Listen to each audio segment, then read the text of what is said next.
deputy commander. International law experts argue that that protection remains in operation all the while coalition forces are in Iraq. Though I acknowledge that the Foreign and Commonwealth Office disputes this.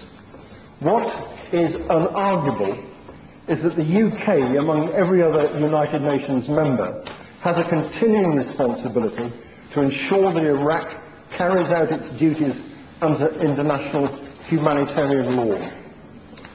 The US handed responsibility for the safety and security of Ashraf residents to Iraq last year, after Iraq gave written undertakings to continue these protections. Not only has it not done so, but the Prime Minister set up a committee for the suppression of Ashraf in his office to meet agreements he made with Iran to close Ashraf and to remove its residents. In July of last year, the Iraqi security forces, some strangely speaking Farsi, attacked the unarmed residents, killing 9 and wounding hundreds. Video shows troops using handheld chains, wooden staves embedded with nails and scaffolding tubes in the attack, as well as a Humvee to run down protesters. The so-called Iraq Ministry of Human Rights has still not released its report into these events, despite requests from the United Kingdom that it should do so. And I hope the Minister might be able to say what the latest position is over this when he comes to reply.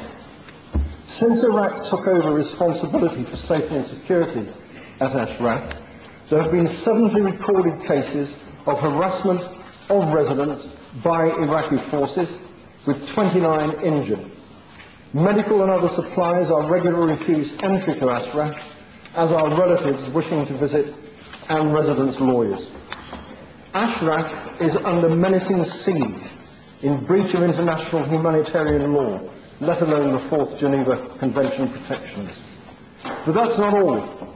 The latest pressure is to deny access to the medical treatment they need in Baghdad and elsewhere by residents with terminal cancer. And I have a dossier here with some of the cases listed, and again I shall leave that for the Minister and his officials to study after this debate.